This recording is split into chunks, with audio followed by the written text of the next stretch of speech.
Hello everyone, this is part 12 of What If Naruto Got His Wish, and I hope you guys enjoy this video and to like, to subscribe, to share, and check out the playlist, to see more comment down below.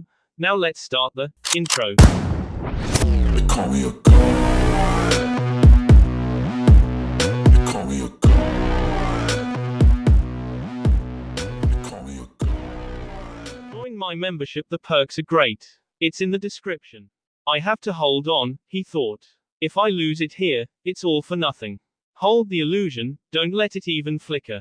He was incredibly lucky that the chamber's defensive measures prevented his captors from using their secret compromising dojutsu. If the Byakugan could have been used in this situation, he most likely would already have been dead. There was no way he was going to make all this good luck useless. He would fight this T, and he would win. Then a sneering, why face was lowered in front of his. Well, then, Hinata-sama, it said, we are nearly done. This next bit of work will be the last. I want you to know, before it is done, that I have enjoyed our time together, and that I wish you good luck in your new station. Make yourself ready now, the finishing touches require a little extra pressure. No. Stay focused. Stay awake. Hold. X. At length, however, the gears began turning again. They were oiled with a mixture of admiration and regret. He walked into that chamber, willingly, knowing that he would find only torment. Her pearly eyes became teary. Such a sacrifice had never been made in the history of the Hyuga clan. Naruto had made it to protect her. The realization warmed her, sent her heart soaring, and if not for the fact that she was required to hide in the bushes or render the entire effort futile, would have sent her prancing out into the rain, the ground, and singing praises to the Hyuga patron gods. At the same time, however, she could not help but feel sick with guilt for driving her precious person to do this and was overcome by dread. Naruto was not a Hyuga. What if the caged bird seal caused him unnatural harm? Or worse, what if it weakened the seal of the Yondaime and allowed the Kyuubi to come forth? She passed the time below the wet leaves articulating wild and horrible possibilities. Suddenly, the Bunshin at her side gave a start. His face went deathly white. Oh no, he said. Hinata was jarred out of her dark thoughts. Looking at him with concern, she asked, Bunshin-kun. What is wrong? Bunshin-kun never got a chance to answer, for he puffed into nothingness at the very next second. What? Hinata said to the space where he'd been. Where did he? Oh no. No. She whispered, not wanting to believe it. Is the henge broken? But looking through the stone into the chamber, she could see no abnormal fluctuations of chakra. No flare of surprise or outrage was apparent, and the Hyuga guarding Naruto were calm. Naruto himself also showed a stable aura, if a little bit weaker than normal. It seemed that he had been strained at the last moment, and had lost the focus necessary to maintain the Bunshin and the illusion simultaneously. Knowing what would happen if he lost the latter, he disposed of the former, and was able to keep on top of the situation. Hinata let out the breath she'd been holding in a relieved sigh. She watched attentively while Naruto's chakra signature rose shakily from its seat and found its balance. The signatures of the Hyuga came out of their relaxed postures and moved toward the door. Hinata was about to thank the heavens that Naruto's agony was ended, but then another thought occurred to her that drowned all sense of relief. The Bunshin was gone. There would be no distraction to cover Naruto's escape, no maelstrom in which to lose herself as she took his place. Fear crept over her. Once again, it looked as though the plan was only moments away from failing. As soon as they were out the door, that lieutenant or one of his men would think to check for a follow-up attack, activate his Byakugan, and... No. Hinata thought forcefully. Naruto-kun's too much for that to happen. I can't let it. An idea came to her. Though she knew it was a long shot, the timing would have to be impeccable. Hinata found herself preparing to give her all for this hastily drawn plan. Breathing deeply to calm herself, she pulled her hitai-8 around her forehead and focused her chakra, weaving the signs of henge no jutsu. As she became the perfect double of the young man she loved, the door of the chamber opened to let her own double free. A pair of Hyuga came out, and then another. The lieutenant followed these four, leading Naruto, Hinata out by the hand. Hinata, Naruto winced in sympathy for her, his love as she stumbled out. She was awake and aware. Hinata, Naruto could see that she was improving, however, and knew that she would be strong enough to fight again after a few moments. You will have those few moments, Naruto-kun, he said. Then he paused, considering. That is not what it should sound like, he thought. Drawing on the spirit of the true Naruto, letting that bright, shining personality suffuse hers, his, Hinata, Naruto tried again. You'll definitely get that time, Hinata. He said. With a satisfied smile, he leaped from his hiding place. He did not create any cage buncheons, but that was fine. For just the split second that she planned to be in their line of sight, the appearance of Naruto would be convincing enough. Once the switch was done, he'd make his own shadow clones. He saw the lieutenant close his eyes in focus. Oh, no, you are not going to see through this illusion. In a desperate bid to break his concentration and prevent the Byakugan's awakening, he gathered a great cry in his throat and loosed it at him with all the strength that his vocal cords had. Oi! You snobbish, arrogant bastards. Up yours. Wow, he thought as the lieutenant opened his, thankfully normal, eyes to look up. That actually felt pretty good. Then he brought his foot down upon the lieutenant's face. That felt even better. Then he plucked a smoke bomb from his pouch.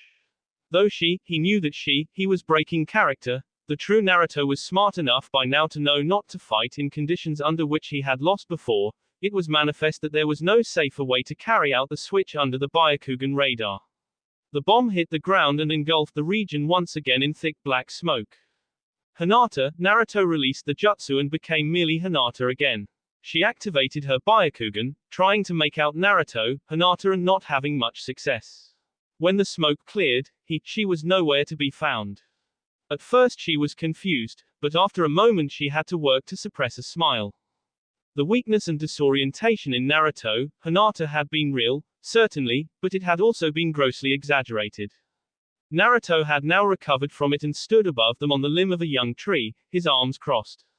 Though he appeared very angry, more from the desire to hurt his recent tormentors than from trying to act angry because Hinata had been hurt, he was, to the eye, the same Uzumaki Naruto that had attacked the group earlier. Hinata felt relief wash over her again. Other than momentary disorientation, it seemed that the caged bird seal did not have any immediate harmful side effects. Curse you, demon brat, he said. You will be made to pay for that insult. Being mopped up seemed to calm him down some, and though his eyes remained fiery, his lips found the strength to curl into a sneer. Why do you continue to fight? You know that you have already lost, boy. Naruto glared right back. Haven't you paid attention to anything? Idiot. If you had, you'd know I'm bad, really bad, at giving up. Taju Kage Bunshin no Jutsu. The yard and the garden were suddenly swamped with more than rainwater. The 1,000 clones fell on the startled Hyuga with a ferocity that rivaled even that of the mighty demons themselves. From each one, 9 tails of bright, burning blue emerged, lighting the dark day with their brilliance.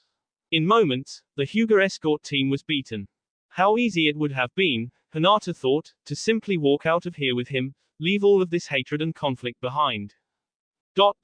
Seeing Naruto smiling grimly at her, she knew that he was thinking the same thing, and just like her, he knew that she could not simply leave. To run away and leave the Hyuga clan to degenerate from within would be to abandon them. Hinata would someday become the clan's ruler, thanks to Naruto's sacrifice. If she abandoned her future subjects to their hatred and divisiveness now, then her honor would be tarnished. She would not be able to rule them with a clean conscience later, and thus that sacrifice would be rendered pointless. On top of that, she would miss her father and her sister, for they would alienate her. Naruto dispelled his buncheons and prepared to leave. The noise and light that he had just made had surely alerted the entire clan to his presence. She smiled ruefully at his back, and it seemed that he felt it, for he turned and smiled back. He raised his arm to wave farewell, and was sent rocketing into a stone wall 30 feet away. However, as he picked himself up, it was apparent that there was more afflicting him than just external damage. Hinata tore her eyes from the injured Naruto and brought him around to stare fixedly upon her father. You, said Hiashi bitterly. I should have known. Have you not ruined Hinata's life enough? Do you not believe that the most merciful thing you can do for her now is to be gone from her now and forever? He moved forward, building power for another Juken. He would be able to do little to resist. Hiashi was not the ruler of the Hyuga clan in spite of any weakness. His power was immense, and a second shot, no matter how tough the target was, would be instantly fatal, as many an opponent had discovered. Father, cried Hinata, stop. Her pleas fell upon deaf ears. Hiyashi's silver eyes were riveted to his victim. Answer me, boy, he said. Answer me, or find your redemption in death. Hiyashi waited for the hacking spasms to pass, intent on hearing the boy speak at least once in his own defense. When it was finished, Naruto hauled himself back to his feet and, much to Hiyashi's surprise, smiled. You're welcome, old man. Though Naruto meant it in reference to Hiyashi's prayer for Hinata's safety, the Hyuga ruler was not aware that the blonde had been listening at that time. He chose to believe that he meant, you're welcome, old man, for ruining your daughter's life. Rage enveloped him. This was an insult much too grievous to let slide. So, this is what Haruka no Keisuke planned all along. He thinks to demoralize me, weaken me by harming my family. I tell you, I will not fall prey to this manipulation. I will not be manipulated again, by you, by the council, or by anyone. Let there be war, if there must be, if I must have corpses instead of an heir and a daughter, I will at least have myself again. Hiyashi became a blur of lethal movement, a living missile aimed at Naruto's heart. Shock and horror claimed the face of the wounded Jinchuriki, and Hinata's desperate pleading filled the air. Then, at last, the plea was answered. Hiyashi's straight aim was thrown awry as his Byakugan sensed incoming danger, and he was barely able to leap out of the way as a booted foot moving at a speed no human besides Rock Lee or Maitogai could hope to surpass nearly snapped his neck. Startled and enraged, Hiyashi whirled to face the newcomer, only to see an open palm, charged with Juken, hurtling toward him like a meteor. He managed to evade, though the chakra bolt grazed his shoulder. The lithe body attached to the flying palm somersaulted neatly in the air, landed on the grass, and swiftly pivoted to face Hiyashi. The person wore no Hitai-8, and the forehead was visible, bearing a mark burning with bright blue chakra that was contaminated with yellow. The Byakugan eyes blazed silver-white with a feverish love for battle. Meanwhile, the one who had thrown that person at Hiyashi, the owner of the foot that had almost decapitated him, was standing opposite his partner in a ready stance so that there was one of them on either side of him. Looking behind him with the Byakugan, Hiyashi saw that a shining white seal was unraveling across this man's skin. It was shortly replaced by a different one, which blazed with the intensity of lightning. Their appearance had startled Hiyashi, but the head of Hyuga was not one to remain startled long. After assessing the power that he felt from these two, Hiyashi would have been fairly confident that they posed only a moderate threat to him. It would not be an easy win, but it would not be too difficult, either. In fact, Hiyashi was more than prepared to take the time to swat these two before dealing with Naruto. The boy was wounded, he wasn't going anywhere. But one observation gave pause. His Byakugan saw the ghostly lines of chakra flowing between his two assailants, connecting them at the tenketsus. They fought with one chakra, and together that chakra was large. We're terribly sorry to interrupt, Hiyashi, said the other Byakugan user. But, you know, we figured our little brother's already done more than his share today, said the seal writer. Hiyashi frowned in dismay. Haruka no Keisuke. So it seems that you have decided to stop using your pawns and fight me yourself. Oh, I'm not done using my pawns quite yet, came the reply between smiling lips. So I see, said Hiyashi. This time, you've even dragged poor Haruka into this. I had hoped that she would see reason, but it seems that I must fight her, after all. Do not think that I will hold back because she was my friend once. We don't expect it, said Haruka. After all, I won't be holding back anything, either. Hiyashi saw the all too happy to be fighting a strong opponent smile and saw that her statement was not false in the slightest. In that moment, he knew that this battle, if he was not careful, might very well be his last. Keisuke called across the yard to his partner. Are you prepared, my good sadist? I believe I am, my sightless one. The blind man launched into the fray, and Haruka was not far behind. Sakura had long ago stopped trying to keep up with Keisuke and Haruka. Even with all of her chakra in her feet, she could not match the speed set by Keisuke with his Chosoku Kokuen seal. Yet she was not worried. The way things were going, she'd figure out where they were by the sounds of intense violence. Sure enough, after a few more minutes of hard running, she heard combat in the Hyuga compound, and it did not take long at all to find the source. She was glad to see that Naruto was still alive and that Hinata was apparently safe. Dropping down beside Naruto, she hailed them both. Naruto, Hinata-chan, are you both capable of moving? Because if you are, we really should get out of the way. Sakura indicated the battle raging in the yard. It was perilously close to their position.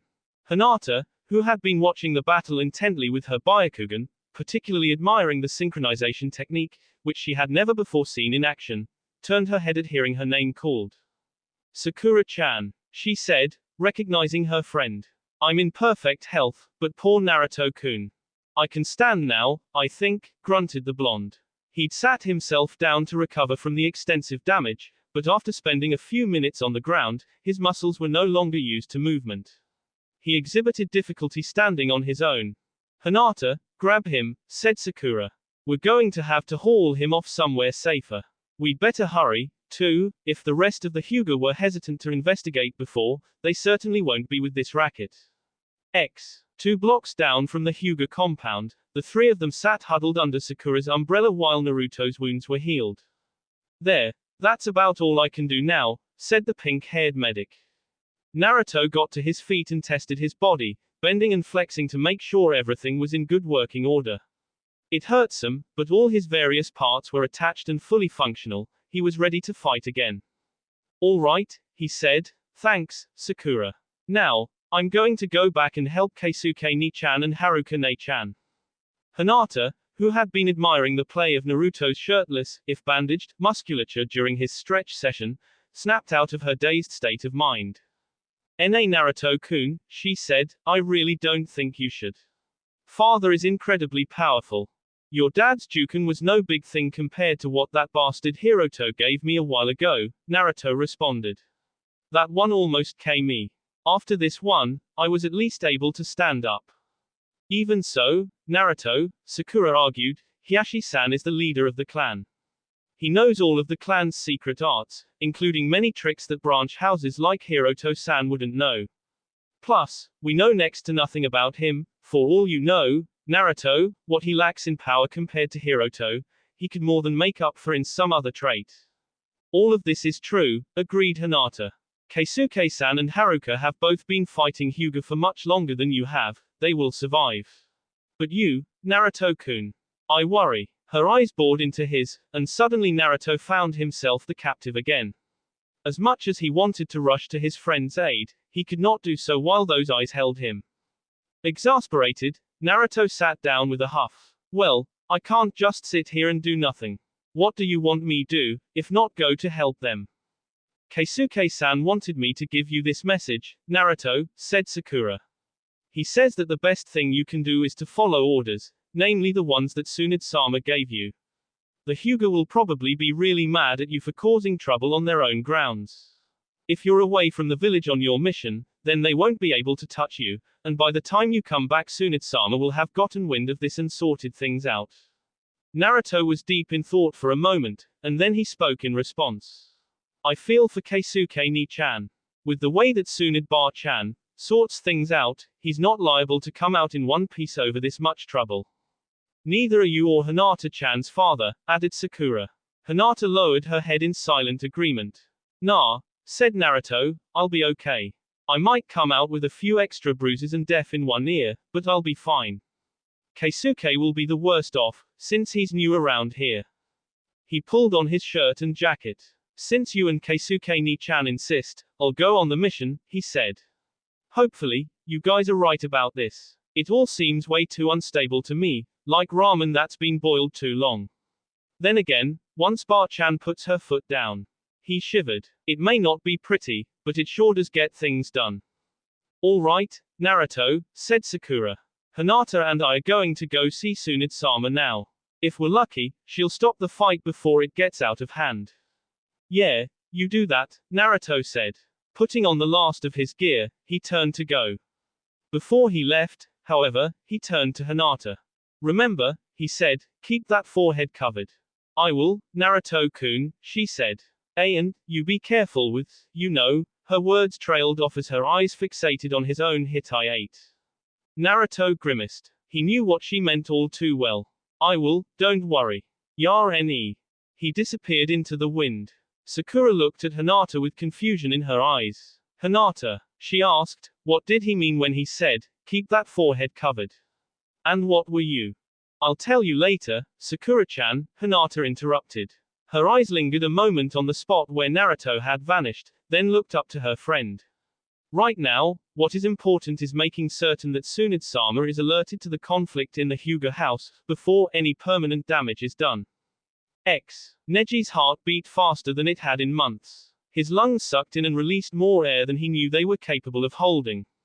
The exertion of chakra that he had demonstrated was comparable to the amount he would put out in 3 of Rock Lee's conditioning sessions, and possibly more. Yet he was victorious. What must have been nearly half of the Hyuga clan's entire fighting force lay incapacitated around him. Of course, this meant that he would probably face harsh punishment and could no longer defy his superiors in secret, but he had done his part and given Naruto more time to escape, just as Keisuke had asked him to. No one could ask any more of him. Only one thing bothered Neji. Captain Hiroto, who should have come running to join the fray as soon as the noise of the 1,000 buncheons was heard, was nowhere in sight. Neji had heard reports that the captain was ill, of course, but Hiroto had been known to rise in spite of illness to lesser threats than this. As he leaned against a stone wall and caught his breath, Neji turned his mind upside down in an effort to guess his superior's motive for sitting out this time. I highly doubt that the captain is simply too ill to move, he thought. He has always had good health and a superb ability to fight off infection. Perhaps he is taking this opportunity to observe Keisuke-san's abilities for himself rather than hear the story through Shinosuke. That would be plausible, if he weren't ill. If he was too sick to attend the last council congregation, then he is definitely too sick to be sneaking around effectively. Unless he was lying about being ill. Neji then had a thought that caused him unease. If he was lying, and it may or may not be the case, then there are a great many things that he might be doing right under our noses. They took the steps up the Hokage Tower 4 at a time, running at breakneck pace to reach Tsunade's office. Perspiration glistened on their skin, and their breath was heavy. They had not had to run very far, but the speed at which they had traveled that short distance would have earned the praise of Maito Gai. They ascended from the bottom of the tower to the head office in the space of 15 seconds, halting outside the large door. Hinata and Sakura strained to get their wind back, for they still had a warning to deliver, and they needed breath to do it.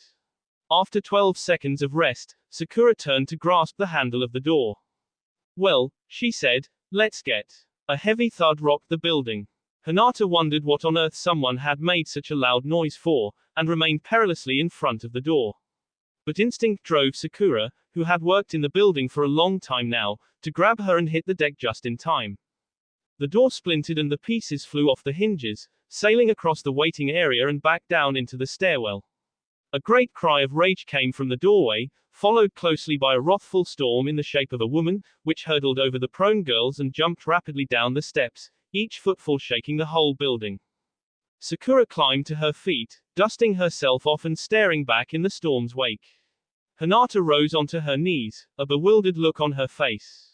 What? Was that Tsunade-sama, Sakura-chan? Sakura nodded. Yeah. And she's much more pissed off than I can ever remember her being. You don't need a Byakugan to recognize that level of danger. Hinata recalled the wave of power that had passed over her head, and couldn't very well disagree. She got hastily to her feet. Should we go after her? She asked. We still have a message to deliver, after all, the Hyuga. If there is another problem with our clan, Hinata-sama, interrupted someone from the office, then it will be resolved shortly. Tsunade-sama is, as you see, quite unhappy with the Hyuga at the moment. The young man stepped out of the doorway, stared a moment in awe at the wreckage, and came to rest before Hinata. Shinosuke-san, Hinata acknowledged. So you have already thought to come to Hokage-sama over the violence in our house. You may have just saved lives with your quick thinking. We are indebted to you. Shinosuke raised an eyebrow. Violence, Hinata-sama. I reported conflict to Our Lady Hokage, but I'd had no word of any violence. Is it true then? Has the council brought us into civil war? Hinata and Sakura stood flabbergasted. Wait a minute, said Sakura, you mean you weren't here to report the battle? No, I was not, Shinosuke replied. But I expect Hokage-sama will deal with that, as well. What I came here to report was a secret known only to a select few until I divulged it. If word had gotten out, the Hyuga clan would have fallen into great public disgrace. Though I could not abide in my heart the things that were happening, I feared to tell anyone. I feared both for our reputation, Hinata-sama, and for my life, for undoubtedly the council will not take kindly to this if they survive. Yet at last I could stand it no longer, and now the wheels of change are in motion for the Hyuga, though I cannot say whether the change is good or bad. Oh, just spit it out already, said Sakura. She was both tired from her exertions and had enough confusion to sort out already. She did not need this dramatic lead-up. Hinata frowned in dismay at the outburst, but Shinosuke seemed not to mind. He even bowed apologetically to Sakura before he obliged her. Reaching into his pocket, he brought out a tape recorder and began to rewind the tape within. This is a recording of the last meeting of the Hyuga Advisory Council, he said. I took the liberty of recording it myself. It includes my report to First Elder Takashi on the incident in the ancient castle dungeon and his remarks thereafter, hard proof that the whole sound force there was fake, set up by the council, and vague details on a plot to dispose of Uzumaki Naruto. I hope that you will find it as outrageous and vile as Tsunade-sama and I did. A full 20 minutes had passed before anyone arrived to witness the battle that had moved into the south courtyard. Those who finally made it were mostly civilian Hyuga rather than trained shinobi, due to Neji's interference, and even those who were groomed for battle were loath to enter the fray, for fear that the three superpowers clashing there would quickly engulf and destroy them. Nor did they really want to leave their seats, for already they had quite a good view of the once-in-a-lifetime spectacle that was taking place before them. As they had done for the past third of an hour, Hiyashi and Keisuke exchanged blows and parries with alarming precision and rapidity, lighting the cloudy day with sparks of electricity and chakra, while the agile Haruka ducked in and out of the melee, taking a close-range shot when she thought she had an opening and flinging shuriken when she did not. Her aid periodically helped Keisuke to gain ground, but it was not long before that ground was lost again, for Hiyashi was tenacious as they came and even more clever, recognizing and capitalizing on every mistake that the pair made, no matter how slight. Neither party seemed able to gain an advantage, nor did they seem to be tiring, though none of them had any time to speak through the continuous attacking, blocking, dodging, and countering. If no one were to stop it, it seemed that such a battle could conceivably go on forever. Keisuke tumbled backwards, bowled over by his opponent's robust strength. He struggled to rise quickly, but by the time he gained his feet Hiyashi had already turned on Haruka. The woman fought her old friend valiantly and skillfully, her agility allowing her to graze Hiyashi's side twice before the bigger fighter could compensate for the change in the opposing fighting style. In the space of 4 seconds, Keisuke was back in the fight, but in those 4 seconds Hiyashi had turned the tide of the battle in his favor, by forcing his opponents to take the opposite roles in their battle strategy. The smaller Haruka now had to try to defend and counter effectively against Hiyashi's longer reach, while the slower Keisuke attempted to support from the outside against an opponent who was more than nimble enough to evade. Yet, contrary to what he had said, Hiyashi had much less desire to harm his childhood friend than he did to harm Keisuke, and so he did not use such lethal force as before. His hand was halfway there when he realized, too late, that Haruka's Juken was not out of operation as he had planned. He staggered back, and though he quickly recovered and got into a defensive position, the battle was back at square one. His two opponents stood across the courtyard from him and slightly apart, planning their next move silently. Hiyashi looked into Haruka's chakra coils, seeking out the source of the problem. He knew that he had hit every one of those tenketsus in her arms perfectly. Something had restored them, or she would not have been able to perform the Juken in response. The strands of chakra that run between you, he said, suddenly realizing. They act as supply lines. When I sealed the tenketsus in Haruka's arms, you sent an excess of chakra through her system, forcing them back open. Clever as always, Hiyashi, said Haruka. Quote, Now, Haruka, said Keisuke, we don't have to rub his nose in it. He'll be doing it to himself in good time. Haruka huffed in mock annoyance. PFFT. That's the problem with you, Keisuke. You're always too nice to the opponent. He's our enemy, for the god's sake. Wasn't he your friend once, though? He was, you great blind buffoon. Not is. You want to know what I think? What? You just want to K something, you little The dialogue was meant to mislead and sometimes infuriate the opponent by making it seem that their quarrel was more important to them than him, but Hiashi was paying it no heed. He was a seasoned warrior, and he remained focused on the task at hand. This technique that allows them to share chakra is troublesome, he thought. Then, Haruka's retort was see off in mid-sentence, as she had to shift her attention to the incoming attack. Both she and her partner had trained themselves to be ready for abrupt interruptions in the dialogue, and she was set up to parry the incoming Juken within a split second of its launch. Even when Hiashi suddenly changed his attack angle and stance and brought his other palm forward, Haruka recognized the maneuver and was able to move accordingly. You can't fool me, Hiashi, she thought. You're good to hide that Hakushu behind the distraction of a powerful Juken, but I'm good enough to see it anyway. Tough she. Her sense of surety ended quickly. While she was moving correctly to dodge the Hakushu, she was dodging the incorrect technique. Hiashi had deliberately let her see the attack building in his other palm, but there was no way that she, having never seen it before, could possibly guess that it was not what it seemed to be. Hakushu, ni no Tachi. 8 Trigam's empty palm, version 2. Keisuke, who had likewise thought that it was something else and that Haruka could handle herself, was struck numb as his senses told him the opposite. This was, obviously, no regular Hakushu. His feelers detected the humongous vortex of chakra that spiraled out of Hiashi's palm, but Keisuke was surprised to find that this was only the beginning of the technique. The vortex formed an outer shell for the jutsu's core, protecting it from outside interference. Inside of it, a second, smaller chakra spiral had formed which moved in the inverse direction. Immediately, Keisuke rushed toward the Hyuga clan head, but he was not fast enough. Haruka had already been sucked in towards his waiting palm. At the last instant, Hiashi turned his body towards the garden and sent Haruka flying in that direction, immediately leaping after her. The ghostly arms connecting the two partners stretched as far as they could to maintain the synchronization, but the distance quickly became too great. The blind man lost track of his partner.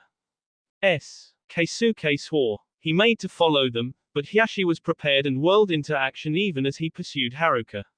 The Kaiten technique knocked the blind man flat without the need for Hiashi to turn or even slow down. Then he passed beyond the range of Keisuke's feelers.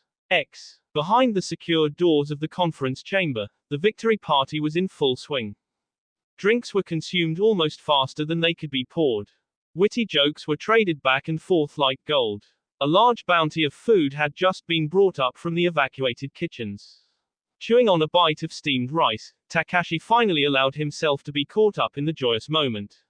He'd done his work. The only thing missing from the party, a modern-day practice at social gatherings involving alcohol, which Takashi was glad to not have to witness, was the brawling between two or more overexcited party attendees.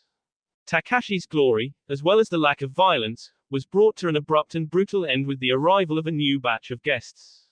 These guests did not open the door, did not greet the others cheerfully or in good spirits, and did not immediately head for the drinks. Instead, they blasted the door to splinters, herded the other guests into the center of the room wielding sharp instruments, and lined up along the walls to keep them there. The party atmosphere transformed from victorious and jubilant to fearful and awesome.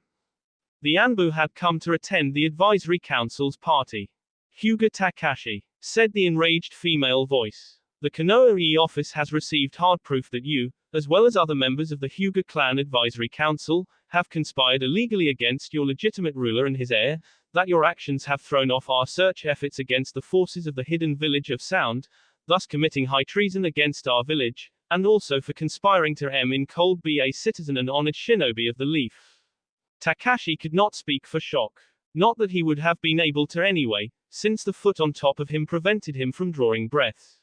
For these high and despicable crimes, continued the voice of the Hokage, by the right of my station as Hokage, I hereby disband Hyuga Clan Advisory Council, and place all of its members under arrest to await trial by their peers. The first elder felt more pressure from the foot upon his spine, and several vertebrae creaked audibly. You, Hyuga Takashi, are sentenced to immediate death. Hiashi looked down upon his fallen friend with pity and remorse. Her tenketsus were all closed tightly, and her eyes were closed to the world, Hiashi having closed them himself after knocking her out. He admired her ability to protest even after having clearly lost. In the old days, before she had left the village with her parents, she had never had such a fiery determination. They were hidden within a maze of tall hedges that constituted the third garden on the property. Surrounding them were blooms of all varieties and colors, clinging to wooden arches or to the hedges themselves, filling the place with enchantment and wonder. The air smelled sweet in spite of the recent rain, and the ground was springy underfoot.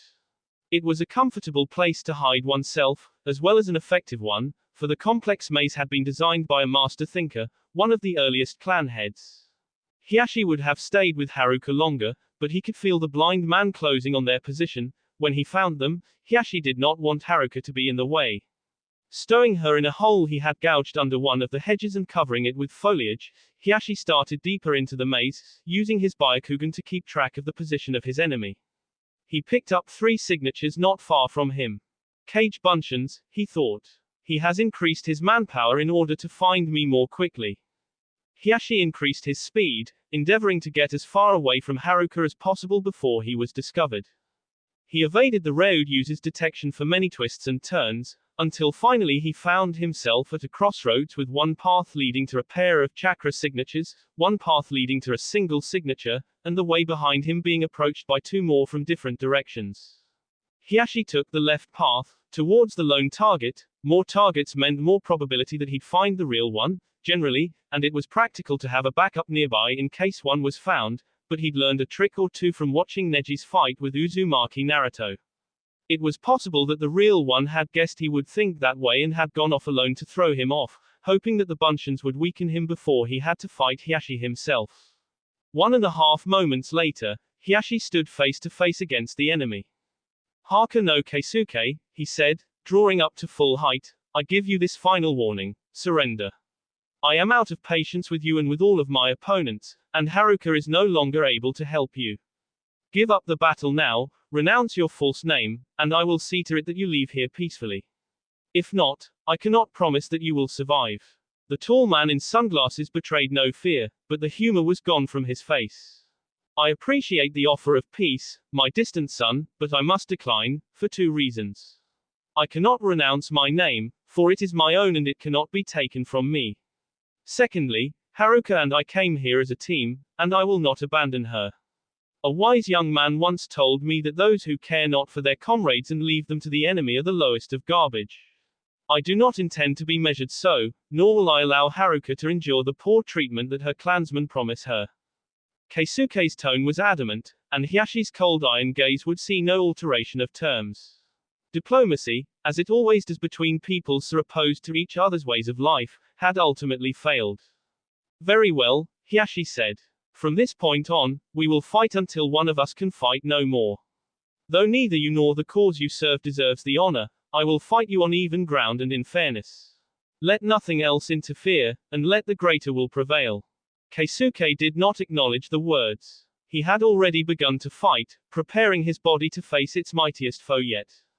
I'd hoped that by bringing Haruka here, I wouldn't have to do this, he said. But, like your nephew, you're a tough one. There's no way I can do without it now. Hiyashi observed the activity with stone-faced interest. Then he frowned in concern, for the power he sensed in Keisuke had multiplied. He would not have needed the Byakugan to see the effects. 32 of the ghostly arms had vanished completely, and the other 32 were so bright with the sickly-looking chakra that they would have been visible even to ordinary eyes. Sanjuni Ryude. Even Hiyashi, who had witnessed the first use of the Ryude many years ago, was impressed with this innovation. The forgotten Uzumaki had never thought of such a maneuver. Yet, even as he marveled at the power that pulsed from the new arms, Hiyashi could see that it was a double-edged sword. Looking hard enough, a Hyuga could see that already the fragile structure of the arms was beginning to crumble under the pressure of all of the extra chakra.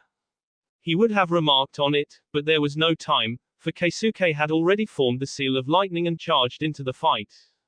Hiyashi was surprised at just how much more effective the Kokuin technique had become. Originally, it had taken the friction of Hiyashi's chakra to set off an electric jolt, but now the mere friction between Keisuke's hands and the moist air caused sparks to crackle around him. Daunted, Hiyashi was compelled to dodge the blow rather than block it, for he had no desire to find out how much lightning would result from Keisuke's skin grinding into his robes. Indeed, it was not. Hiyashi was without a doubt more nimble than Keisuke, and he could evade all of his attacks easily, though each movement expended more stamina than blocking would have. He did not take chances with light and frequent attacks. He was waiting for the perfect moment to land a critical blow, an opportunity to end the fight without severely damaging or K himself. Keisuke came close several times to striking him, and Hiyashi had to admit to himself that his opponent was skilled and tenacious, even if he was a fraud. Even so, neither one of them had landed a blow yet. Keisuke's Sanjuni Reud had turned the battle into a sudden death round. If either one of them scored a hit, the battle would be over. Keisuke had one advantage in that he could hit nearly anywhere and the lightning would pulse through his opponent's body, whereas Hiyashi had to hit him in the vitals and do it as directly as possible, or he would injure himself in the process. Hiyashi had the advantage of time. While he was tiring rapidly, Keisuke's arms were corroding themselves into nothing even more rapidly than that. It was anybody's game, but whoever won was sure to win it soon. For 2 minutes, Keisuke came at his opponent with all of his might and skill while Hiyashi employed every ounce of mobility he had to avoid, using the Byakugan to look for openings. Then, when Keisuke's foot caught on a root and he began to windmill, nearly falling over backward, Hiyashi found what he was looking for. Confident of victory, he moved in for the K. However, something in the edges of his superior vision distracted him. He held off his attack for a split second and focused more chakra to his eyes, widening his field of view. He saw Keisuke's shadow clones gathering on the tops of the hedges, apparently concentrating their strength for a focused attack on him when he left himself vulnerable. His distraction ended. If he got the main body, he would get the clones as well. And even if this Keisuke was a clone, which he doubted, since he had not popped away to inform his fellows of Hiyashi's location, Hiyashi was aware of the others now. He would be able to thwart them with the chitin if they attacked simultaneously. He resumed his attack. However, the split moment of distraction was just enough time for Keisuke, who, upon losing the fight with gravity, scooped a handful of sodden soil on his way down and flung it into Hiyashi's face. Although not totally blinded, Hiyashi's forward vision was badly muddled, and he could see only chakra signatures before him. The head Hyuga pulled his palm back, not daring to follow through on his shot. He could see his target, but his picture of the chakra circulatory system was not perfectly clear, and if he missed by even a hair. Hiyashi raised his sleeve to wipe away the mud, when his rear vision saw the clones on the hedge tops leap down towards him. Growling in frustration, he stopped wiping and flung himself into the hack Shokaiten, causing them and their master, who was in close proximity, to be blasted backwards. That was the Juken, Hiyashi thought. Wiping his eyes frantically, he looked with mud-free Byakugan eyes at Hyuga Haruka, whose caged bird seal spread the yellow pall throughout her entire chakra system. The evil little smile played on her lips as she regarded Hiyashi on his ass in the mud. "About time you showed up, Haruka," said the blind man as he picked himself up. "Did you stop at a vending machine on the way here?" "Blame your Bunshin," she called back to him. "If he hadn't been so slow finding me, and even slower opening up my tenketsus again, you might not have had to burn up all those pretty ghost arms of yours." "Excuse me," said Keisuke, "they're not burned up yet." "Might as well be. You've got maybe 2 more minutes, tops."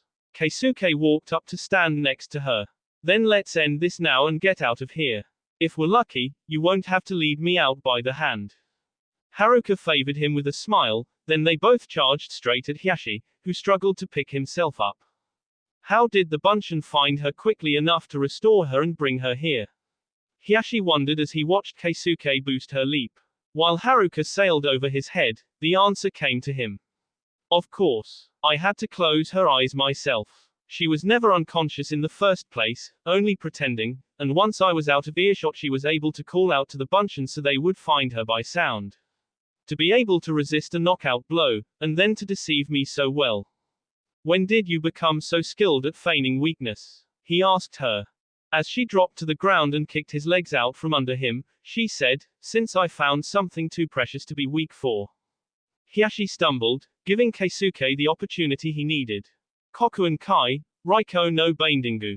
Carved seal release, binding of lightning. But it did not come. "You were caught in the binding of lightning," said Keisuke. "You may recall that the seal of lightning works by lashing out with jolts of electricity when it encounters friction. The binding works in a similar fashion, but since the seal is in the mirror pattern, the effect will focus inward rather than outward. I suggest that you hold still if you don't want to get fried." In that moment, Hyuga Hiashi knew that he had been beaten. We'd love to stay and gloat, Haruka said, but we need to be on our way. It'll take forever to lead this blind fool home once his pretty Ryu disintegrates. Ah, look at that, it's gone already. Hey, Keisuke grunted. All the more fun for you, eh?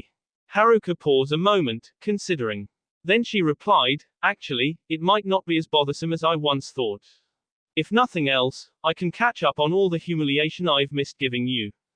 We'll see about that once we're safely out of here, sadist. So we will. Come on, sightless one. Take my hand and let's get going. She extended her arm and Keisuke, after some grappling with the air, caught it. After she gave Keisuke a reassuring squeeze, affirming that she would not suddenly let go and send him plowing into yet another garbage canister, the two of them leaped onto the hedgetops and prepared to depart. Hiashi watched them go and wondered when it would be safe to move. Then, out of the darkness, an authoritative female voice hailed them. Haka no Keisuke, Hyuga Haruka. Called the Hokage, don't go anywhere yet. Lead me to Hiashi. I have news for him, and orders for you, when you're ready. Single quote. The once mighty terror that inhabited Uzumaki Naruto was awake and aware. Kyuubi had felt the changes come over his unwilling host and was very curious to see what it was all about. The moment he had finished applying chakra towards the boy's healing, the beast looked into his mind, finding the information that he had missed while he was sleeping. What he found nearly caused him to reel back in alarm. Kyuubi had heard of this seal used by the Hyuga, of course, but never had he dreamed that it would be affixed to his own container. This was a most puzzling surprise, even for one as ancient and as wise as the mighty demon. Yet, his surprise was, quite expectedly, short-lived. Within moments, Kyuubi had tossed it aside and begun analyzing this new plaything, looking for a way in which it might be turned to his advantage. Curious, he said to himself, most curious indeed. This seal is meant to keep the secrets of an attribute that the brat doesn't have. The K function would work perfectly, no doubt, that much is clear from looking at it. But the object around which its primary purpose revolves is missing. Technically, this means that the seal should not have taken root at all, and yet it apparently has. Most curious. He curled his tails around him, settling down to scrutinize the new seal in comfort. This will require more than a few moments' study, it seems. No matter, time means nothing to one such as I. Eventually, I will make this caged bird seal work in my favor, and when that happens. Damn it, when does this stupid itching stop? When Neji talked about having this done to him, he didn't mention anything about this. He complained to the wind. In particular, they revolved around his friends and the situation back home. He'd been gone a few hours now, surely Keisuke and Haruka's fight with Hinata's father was over. Who had won? Was Hinata keeping her forehead covered? Had she told Sakura about what had happened? If so, would she tell anyone else? Did Tsunade-chan have the Hyuga under control? With all this floating around in his mind, it was excessively difficult to find time to think about the mission ahead. It was not surprising, therefore, that he did not notice his assailants until they were practically in his face. What the hell? He yelled in surprise. His reflexes saved him, allowing him to leap to the side just as the enemy hurled itself at the space he had occupied only a second earlier. No sooner had he dodged the first than the second one was on him, flailing wildly in his direction like the first, apparently attempting to crush him with the weight of its entire body. This time, Naruto got a good look at his enemy's face before evading. Upon the assailant's forehead was a seal exactly like the one that now burned in Naruto's. Hyuga! Naruto cried in startled surprise. He dodged a third, fourth and fifth before the attacks stopped coming, and then he whipped around to face them all and yell at them for attacking their own comrades. His yell D in his throat. All of the Hyuga lay on the ground before him, unmistakably D. They had been D when they had attacked him. Someone had tried to use their corpses as projectile weapons. For a moment, he gaped in shock, wondering who would dare to defile a human body in this way. Then his gape turned to one of Aura's strong whirlwinds kicked up, lifting the D Hyuga into the air once more. With a start, they jerked towards him again. Not this time, he said, and he defended himself with the Tomoshibi no Kyuubi, the shining tails gently catching the corpses and laying them down into the dust to rest. You jerk. He called. You shouldn't abuse the D like that, no matter how stuck up they were when they were alive. Get out here and fight me yourself. I wouldn't be so gentle with them if I were in your shoes, boy, replied a calm, gentle voice that reverberated through the air. After all, they intended to kill you, and that would have been such a waste of a fine jinchuriki. Naruto looked around for the source of the voice, but his search was ended when he was blasted off of his feet from behind and sent skidding across the forest floor. He managed to get his tails under him and cushion most of his body against harm, but the wind was knocked out of him, and he had to catch his breath a moment before rising. Once on his feet, Naruto looked into the eyes of his true attacker. He was a tall man in his mid-30s. His hair was pure white and it framed his pale face perfectly, giving him a seraphic air. Naruto might even have called him pretty for a guy if he hadn't been wearing the black coat patterned with red clouds. You're one of the Akatsuki ninjas, Naruto said. You are right, of course, said the enemy. And you are Uzumaki Naruto, the container of Kyuubi. I am surprised that you have actually come. What the hell do you mean by that? Naruto's eyes were fierce and alert, and his blue tails fanned around him protectively. He was not about to be taken alive by this freak, not by a long shot. When I observed these Hyuga in their camp, I heard them speak of you, replied the man calmly. I heard them say that you had developed a close friendship with one of their kin, and that this person was to be horrendously punished. Considering your attitude towards your friends, I thought it unlikely that you would agree to leave on a mission while this person was forced to endure such suffering. But it seems that you have come anyway. How very fortunate for me. Fortunate, my ass, Naruto said. I'll die before I let myself be taken by a creep like you. The man frowned. I hope not. As I said, your death here would be such a waste. And to think, those Hyuga might have succeeded if I had not been here. After all, they were clever enough to trick the Hokage. What? Ah, that's right, you wouldn't know. You see, as I listened to them, I overheard more about their plans than their simple intention to kill you. They spent much time gloating over how easy it had been to fool the Hokage into thinking that they were a client asking for a mission.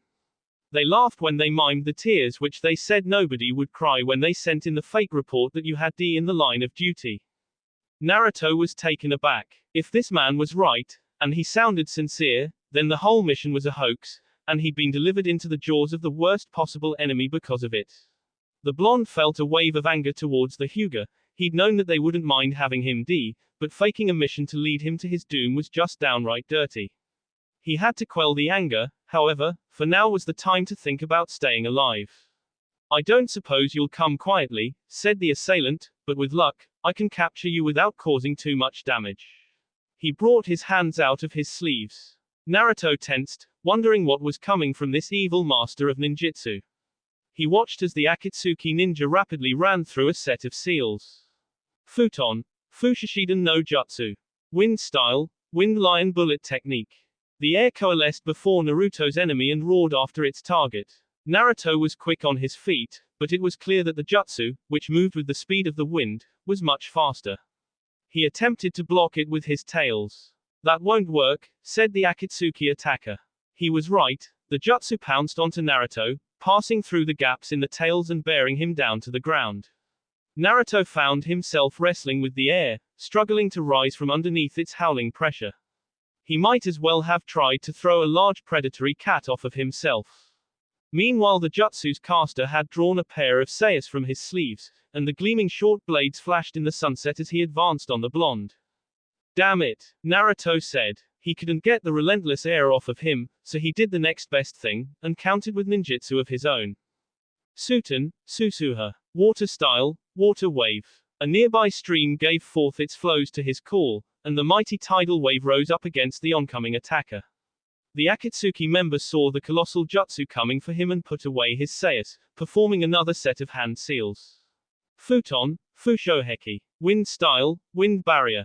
The wind whipped around him, and Naruto saw the water that he had called splash against it and spray in all directions except towards the enemy. His jutsu was thwarted. Yet, the effort of defending himself had caused the enemy's previous jutsu to lift, and Naruto was able to stand up again. A high-level jutsu, very impressive, said his enemy. But your chakra is obviously not attuned to the water element. The Susuha technique is difficult and taxing for those who are not, and the jutsu was not nearly as strong as it could have been. Against my wind element jutsu, to which I am well suited, it was largely ineffective. Naruto felt the truth in his body. He was by no means out of the game, but that attack had made a dent in his chakra reserves nonetheless. And it had been hard to learn. Now, I will show you some of the glory of the Futon class ninjutsu. Futon, Maimaken no Jutsu. Wind style, invisible blade technique. One hand formed a series of seals while the other extended itself towards Naruto. At first, nothing happened, and Naruto was puzzled. But then, a noise to his left caught his attention, the noise of wood being shredded. Naruto leaped out of the way and started towards his opponent, forming seals with his own hands. Kage Bunshin no Jutsu. 50 shadow clones materialized, and they charged together, each one's tails whipping in the wind behind them. Damn you! Naruto yelled. Everyone, form up for the Bunshin Tomoshibaha, clone-like wave. The Bunshin Tomoshibaha involved Naruto and all of his clones curling themselves into balls with their tails forming protective shells around their bee.